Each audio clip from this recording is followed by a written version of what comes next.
Noir de mémoire accumulée, dès que je suis né, la vie m'a fait chier. Dans ma couche, ma mère m'oubliait souvent écœuré, je braillais. Puis un jour que je pleurais trop en rentrant de son boulot, mon père m'a réglé mon compte. Mais à cet âge-là, ça compte. Les premières violences subies qui vont devenir des lubies. Toute ma vie, avoir peur de me plaindre, souffre-douleur, ne pas geindre, me dire que même celui qui m'adore, il craquait comme un ressort, puis qu'à l'improviste, il me le ressort. Son envie que ma gueule, je la ferme. Tiens-toi tranquille, sinon je t'enferme.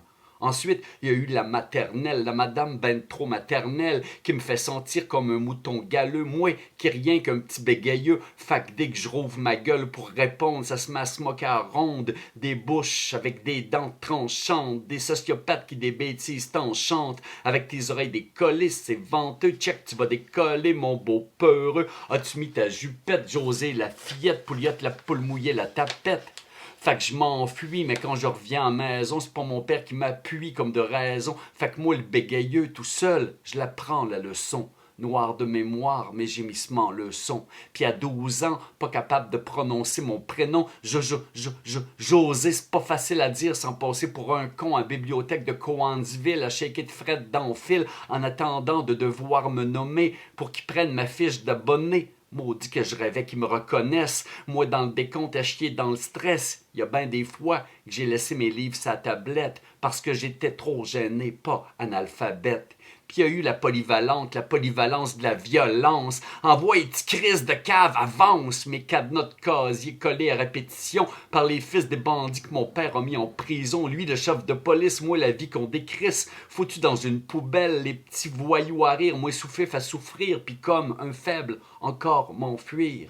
Fait qu'à l'été de mes 13 ans, j'en ai eu assez. Le grand de 15 ans, je l'ai tabassé. Maudit que j'étais fier de l'avoir knocké le grand Pierre. Je disais non, vous me ferez plus mal. À partir d'ici, c'est plus moi qui avale. Je me sentais libre pour la première fois. Mais ça n'a pas été long que j'ai connu le froid de la culpabilité. Fait que mon poing, je l'ai fracassé avec une roche en jurant de plus jamais frapper.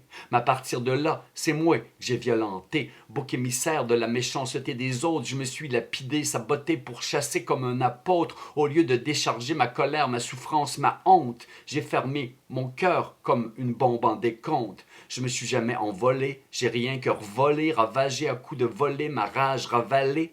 Jusqu'au jour où moi aussi j'ai été méchant avec un enfant, une gamine de 10 ans, en écrasant son chocolat pour qu'elle pleure, puis que là, je comprenne enfin dans mon cœur que des enfants, j'en ai jamais voulu, parce que noir de mémoire, je leur en avais toujours voulu.